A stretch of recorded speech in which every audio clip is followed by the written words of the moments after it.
High juniors, இன்றைக்கி daily dose of compulsory question சீரீஸில் day 11 இருக்கும். அவங்க ஃபஸ்ட்டு கெமிஸ்ட்ரி கொஸ்டின் பார்க்கலாம். இது எங்கே இருக்குதுன்னு யோசிங்க.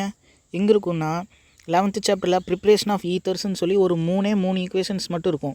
அதை அடிக்கடி 5 மார்க்கில் கேட்டாலும் கேட்டுருவாங்க. அதை பார்த்துக்கோங்க. 3 ஈக்குவேஷன்ஸும் அதில் இது மட்டும் டிஃப்ரெண்ட்டாக இருக்கும். கொஞ்சம் மொத்த ரியாக்ஷன்லேயும் இது மட்டும் கொஞ்சம் டிஃப்ரெண்ட்டாக இருக்கும். அதனால் இதுவும் கம்பல்சரியில் கேட்க வாய்ப்பு இருக்குது. இது பாருங்கள் என்ன ஆகுன்னு. ஃபஸ்ட்டு ஒரு ஆல்கஹால் இருக்குது, அப்புறம் அசோமீத்தேன் இருக்குதுன்னு நினைக்கிறீங்க. அது என்னென்னு பார்க்கலாம். டைஅசோமீத்தேன் இருக்குது. 2 நைட்ரஜன் இருந்துச்சா, நைட்ரஜன் இன்னொரு பேர் அசோன்னு சொல்லுவாங்க, அசோ. இது ஒரு சி தான் இருக்குது, அப்போ மீத் அப்படின்னு வரும். அப்போ டைஅசோமீத்தேன் இதுக்கு பேர். இது கூட ட்ரீட் பண்ணுறாங்க. இன் ப்ரெசன்ஸ் ஆஃப் HbF4 கூட ப்ளஸ் ஹீட் பண்ணுறாங்க. இது என்ன ஆகுனா ஈத்தர் ஃபார்ம் ஆகும். N2 வந்து N2 எஸ்கேப் ஆயிரும். இந்த CH2 வந்து இங்கே ஆட் ஆகி இந்த H கூட ஆட் ஆகி CH3 மாறிடும். பாருங்கள் ரியாக்ஷன் எப்படி வரும்னு. CH3 அப்படியே இருக்கும், பக்கத்தில் CH2, இந்த O அப்படியே இருக்குது. இந்த H பக்கத்தில் இந்த CH2 குரூப் அப்படியே வந்து ஆட் ஆயிரும். இப்போ CH3 அப்படின்னு வருமா, அவ்வளோதான், ஈத்தர்ஸ் ஃபார்ம் ஆயிடுச்சு. ப்ளஸ் பேலன்ஸ் என்ன இருக்குது, N2 இருக்குது. N2 வந்து N2 கேஸாக எஸ்கேப் ஆயிரும். அவ்வளோதான். இப்போ ஈத்தர் நேம் எழுதிட்டிங்கன்னா முடிஞ்சிச்சு. நெக்ஸ்ட்டு ஃபிசிக்ஸ் கொஸ்டின் பாருங்கள். The resistance of a wire is 200 ohm அப்படின்னு சொல்லியிருக்காங்க. ஒரு ஒயர் இருக்குது, அந்த ஒயரோட ரெசிஸ்டன்ஸ் ஃபார்முலா என்ன, ρL/A அப்படின்னு வரும். ஈக்குவல் டு அதுதான் என்னென்னு சொல்லியிருக்காங்க, 200 ohm அப்படின்னு சொல்லியிருக்காங்க.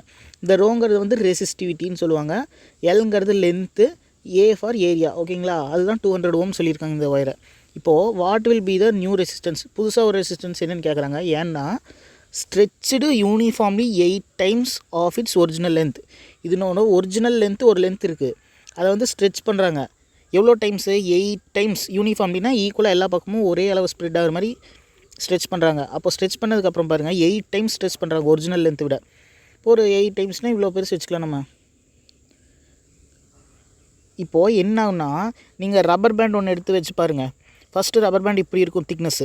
அதை ஸ்ட்ரெச் பண்ணதுக்கப்புறம் பார்த்தீங்கன்னா திக்னஸே ரொம்ப ஸ்மாலாக மாறிடும். திக்னஸ்னால் எப்படின்னா இப்படி ஏரியா இருக்கா, இங்கே பாருங்கள், இது கிராஸ் செக்ஷனல் ஏரியான்னு சொல்லுவாங்களா, இங்கே பாருங்கள் அதே கம்மியாக இருக்குது. இப்போ ஸ்ட்ரெச் பண்ணதுக்கப்புறம் லென்த் இன்க்ரீஸ் ஆகும்.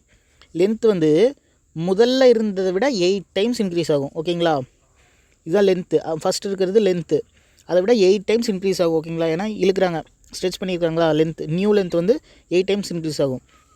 இதே ஏரியா பார்த்திங்கன்னா ஸ்ட்ரெச் பண்ணுறதுக்கு முன்னாடி ரப்பர் பேண்ட் எவ்வளோ இருக்கும், நல்லா திக்காக இருக்குமா, ஸ்ட்ரெச் பண்ணதுக்கப்புறம் திக்னஸ் கம்மியாயிடும். அப்போ ஏரியா வந்து கிராஸ் செக்ஷனல் ஏரியா வந்து கம்மியாகும். எவ்வளோ டைம்ஸ், அதே 8 times அப்படியே டிக்ரீஸ் ஆகும் ஏரியா. ஓகே, லென்த்து வந்து 8 times இன்க்ரீஸ் ஆகும், ஏரியா வந்து அதே டைம் 8 time டிக்ரீஸ் ஆகும். ஓகேங்களா, அதனால தான் /8ன்னு போட்டிருக்கேன். இப்போது நெக்ஸ்ட்டு என்ன கேட்குறாங்கன்னா நியூ ரெசிஸ்டன்ஸ் கேட்குறாங்க. New resistance RN. அதுக்கு ஃபார்முலா என்னென்னு வரும், அதே ரோ தான் வரும், ρLN. இது வந்து நியூ லென்த். ஓகேங்களா, ஏன்னா ஸ்ட்ரெச் பண்ணதுக்கப்புறம் அதனால் நியூ லென்த் அப்படின்னு போட்டிருக்கேன். பை ஏரியா, அதுவும் நியூன்னு வரும். ஓகேங்களா, இப்போ நெக்ஸ்ட்டு இது ரெண்டும் தெரியுமா, இப்போ தானே கண்டுபிடிச்சோம். ரோ அப்படியே இருக்கும், நியூ லென்த் வந்து 8 × L, 8 × Lன்னு வருதா. நியூ ஏரியா வந்து A/8. ஓகேங்களா, A/8. இப்போ அடுத்த ஸ்டெப்பில் இதை சிம்பிளிஃபை பண்ணிங்கன்னா RN ஈக்குவல் டு கீழே இருக்கிற 8 மேலே வந்துடும், மேலே ஒரு 8 இருக்குது. அப்போ 8 8s are 64ன்னு வருமா, இங்கே இருக்கிற 8 மேலே வந்துடும், ஆல்ரெடி ஒரு 8 இருக்குது, 2 8 சேர்த்து 64, 8 8s are 64ன்னு வரும். டூ மிச்சம் என்ன இருக்குது, அந்த ρL/A அப்படியே தான் இருக்குது. இது வந்து எந்த ρL/Aனா ஃபஸ்ட்டு இன்க்ரீஸ் பண்ணுறதுக்கு முன்னாடி இருந்த ρL/A அதனோட வேல்யூ தான் சொல்லியிருக்காங்க. மொத்த ரெசிஸ்டன்ஸ் ρL/A எல்லாம் மல்டிப்ளை பண்ணதுக்கப்புறம் அதனோட வேல்யூ தான் 200 ohm அப்படின்னு சொல்லி கொடுத்துருக்காங்க.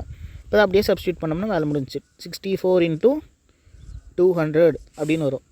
இப்போ என்ன வரும்,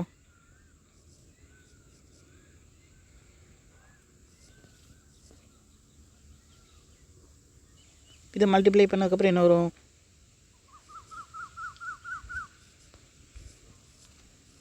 12,800 ohm அப்படின்னு வரும். இதுதான் நியூ ரெசிஸ்டன்ஸ். ஓகேங்களா, இப்போ நெக்ஸ்ட்டு மேக்ஸ் கொஸ்டின் பாருங்கள். இஃப் A + B + C = 0 அப்படின்னு சொல்லி ஒரு ரிலேஷன் தந்திருக்காங்க. அதில் A, B, C மூணுமே ரேஷ்னல் நம்பர்ஸ். ரேஷ்னல் நம்பர்ஸ்னால் P/Q ஃபார்மேட்டில் நான் இல்லைனா நார்மலாக இருக்கிற மாதிரி இருந்தால் ரேஷ்னல் நம்பர்ஸ். ஓகேங்களா. இரேஷ்னல் நம்பர்ஸ்னால் ரூட்டுக்குள்ளே சால்வ் பண்ண முடியாத மாதிரி √7 √3 அது மாதிரி இருக்கிறது இரேஷ்னல் நம்பர்ஸ். இங்கே ரேஷ்னல் நம்பர்ஸ்னால் நார்மல் நம்பர்ஸ் தான் எடுத்துக்கலாம் நம்ம. Prove that the roots of the equation அப்படின்னு சொல்லி இந்த ஈக்குவேஷன் கொடுத்துருக்குறாங்க. இந்த குவாட்ரேட்டிக் ஈக்குவேஷன் பாருங்கள், x² எக்ஸு கான்ஸ்டன்ட் டேர்ம் இருக்கா, இந்த ஈக்குவேஷனோட ரூட்ஸ் வந்து ரேஷ்னல் நம்பர்ஸ் அப்படின்னு சொல்லி ப்ரூவ் பண்ணுமாமா. ஓகேங்களா. இப்போ இது குவாட்ரேட்டிக் ஈக்குவேஷன்னால இதுக்கு ஒரு 2 ரூட்ஸ் இருக்கும், அது வந்து ரேஷ்னல் நம்பர்ஸ் அப்படின்னு சொல்லி ப்ரூவ் பண்ண சொல்லியிருக்காங்க. இப்போ இந்த ஈக்குவேஷனே பெருசாக இருக்குது, இது நம்ம எதாவது சிம்பிளிஃபை பண்ண முடியுமான்னு பார்க்கலாம்.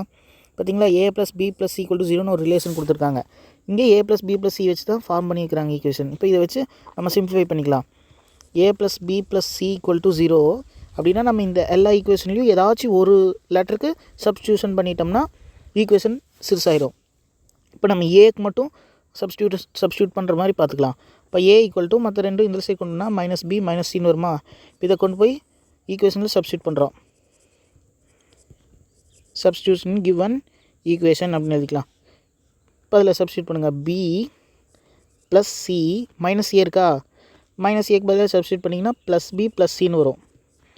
x² இருக்குது ப்ளஸ் c இருக்குது. ஏக்கு பதிலாக சப்ஸ்டியூட் பண்ணுறோம். ஏக்கு பதில் என்ன b - c வரும்.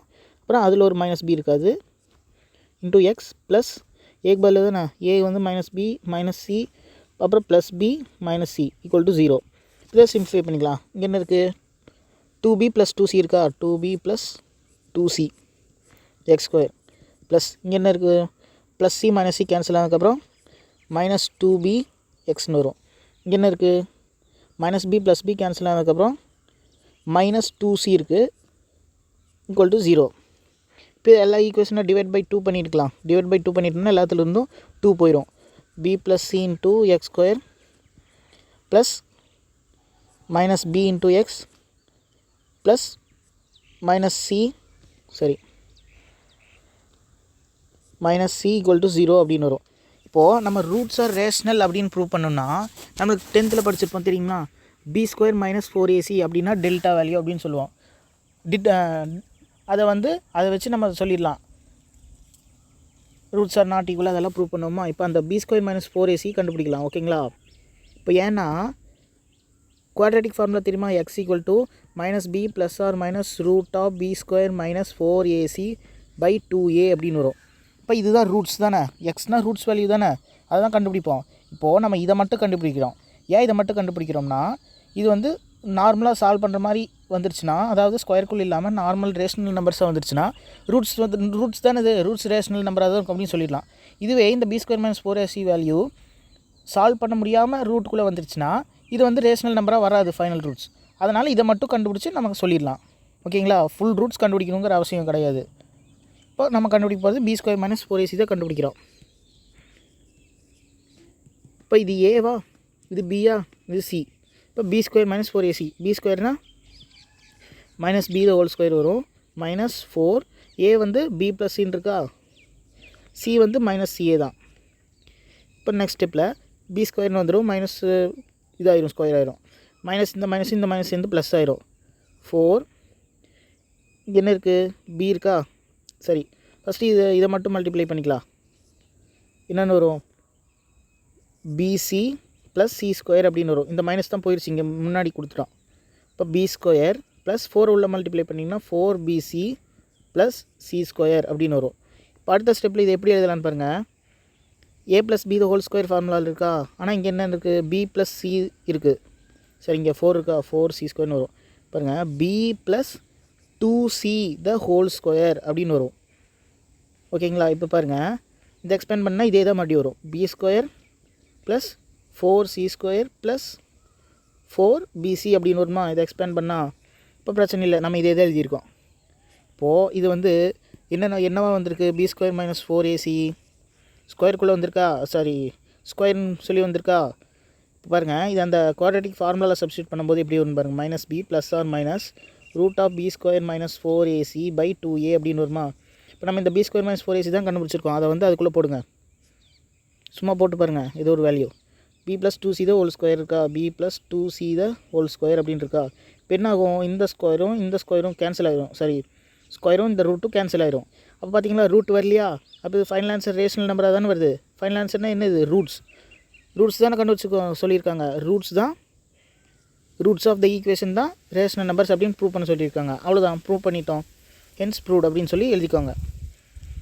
அவ்வளோதான். தேங்க்யூ.